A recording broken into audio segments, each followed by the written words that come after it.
Hello and welcome to High Point Music's Gear Reviews.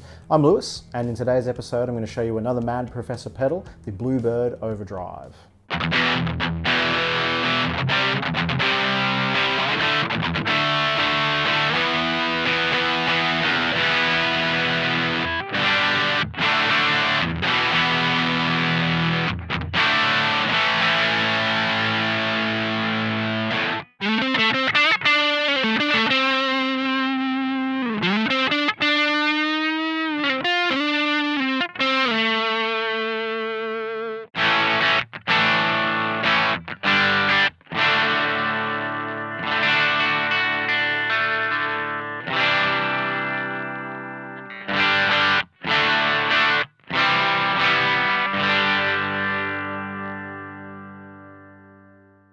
So the BlueBird Overdrive is another of those low to medium gain overdrive pedals from the Mad Professor range.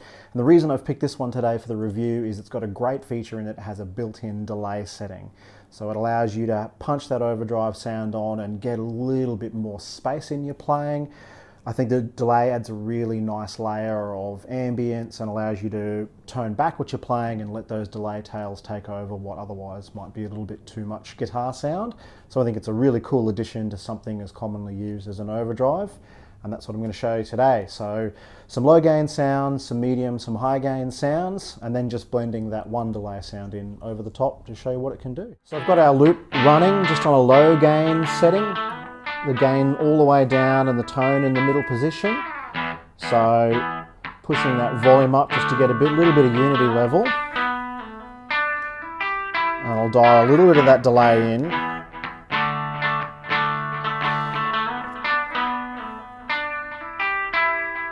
So you can hear it being mixed in there. So to get a little bit more tone out of it, I'd probably dial the distortion up just a smidge. You can hear it's hitting that clipping kind of amp sound. And just a little bit more delay.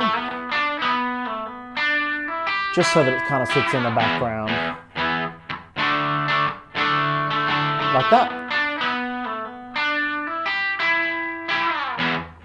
And push the gain a little harder.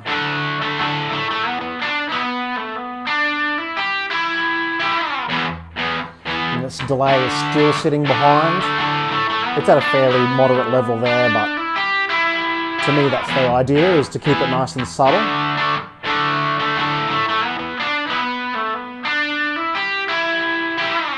And then we can push that gain up.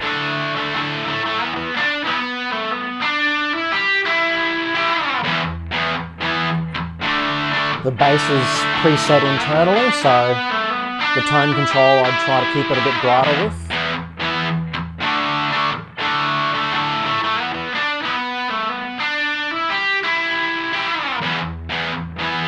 And as we push that gain up,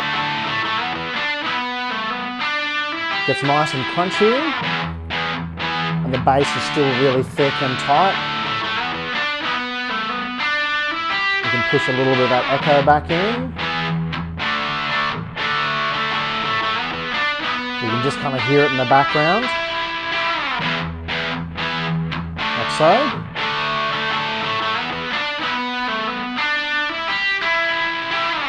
And then just for some comparison, I'll pull it all the way back again. For this particular loop, about that 10 o'clock point is the sort of the turning point in the gain structure. You can, of course, dial it back and push the volume up to get that more amp on the verge of overdrive sound. And again, although the tone control can get it pretty bitey or pretty dark, anywhere from about that 9 through to 3 o'clock is a pretty effective range for this tone control. Because the bass is preset, I'm going to probably run that from 12 through to 2 o'clock generally, just to keep it nice and balanced. And of course, where you start that gain structure is going to be where it keeps its brightness. So paying close attention to your playing dynamics and where that gain knob is will get you the most out of it. So now I'll do a little bit of playing just with that delay setting, just to show you how predominant or how in the background it can be, and how if you change what you're playing, you can really incorporate it into your guitar line. So I'm going to run that around the higher end of the gain structure.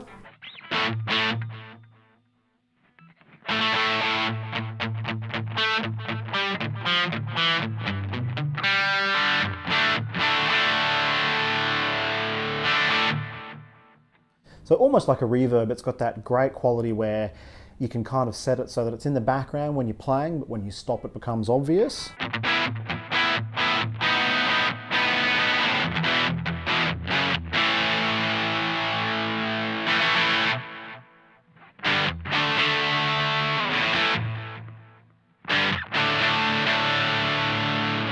Which I think is a really nice way to have a one-button solution to get that sound. Saves you from having to program a delay or have another delay pedal dedicated for just that classic overdrive kind of sound. Of course, the delay gets much, much louder, where it's almost at unity level there.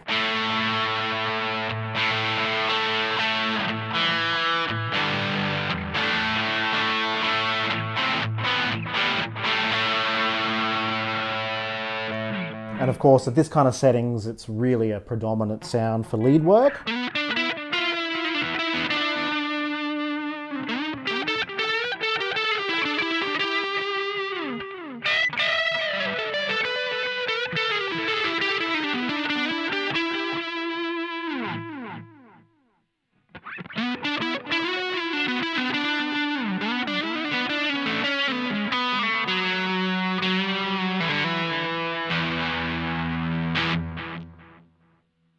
And then back down to those kind of more subtle points.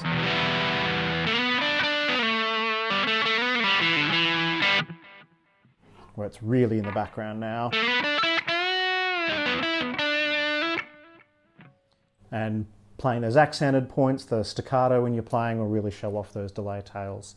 You can adjust the settings for the delay time internally on the pedal, so you do get an ability to adjust the amount of repeats and the time. Although it takes a screwdriver to get in and do that, once you've kind of worked out your overdrive tones and the tempos of the pedals you're playing with, that's a really great way to just set that in the background and have a go-to delay sound built into the overdrive anytime you turn it on. So in conclusion, I think the BlueBird Overdrive as an overdrive works really well. It's got a good range of gain available. You can get from that low clipping sound, which is all accented by your dynamics, right through to a crunch amplifier kind of tone. So it definitely covers the overdrive requirements. The tone control works really nicely, and being able to adjust the bass response internally, although again it's a little bit of work to get into and adjust that point, is a way of adding that feature to the pedal and not having the pedal be twice the size that it is. I think the same goes for the delay sound. It's a good sounding delay, and having those internal adjustments really allow it to be a versatile point that every time you go to that overdrive sound, you've got it set. So if you've got a compact board, or you just want to use a delay with your overdrive all the time, this is a really functional feature of these pedals to be able to have that delay available and just do a simple control of the mix to change it from lead to kind of rhythm work or busy to soft work. It works really well. It's a great feature, and there are a couple of other Mad Professor pedals that do something similar that I'll show you in other reviews as well. So I think it's a bit of an art that they've taken on and really executed quite nicely. If you're interested in checking one of these out, you can follow the links below. Don't forget to head over to the blog, where you'll be able to read a little bit more about the internals of this pedal and what other effects you could use to get that kind of style. Don't forget to like our social media, give us a follow, a share, a subscribe if you've enjoyed it or you want to stay up to date with what's going on. We do appreciate any feedback, so if you want to leave a question, a comment, or just something else you might like to see in these videos, we would love to hear from you. As always, thank you for watching, and I'll see you in the next episode.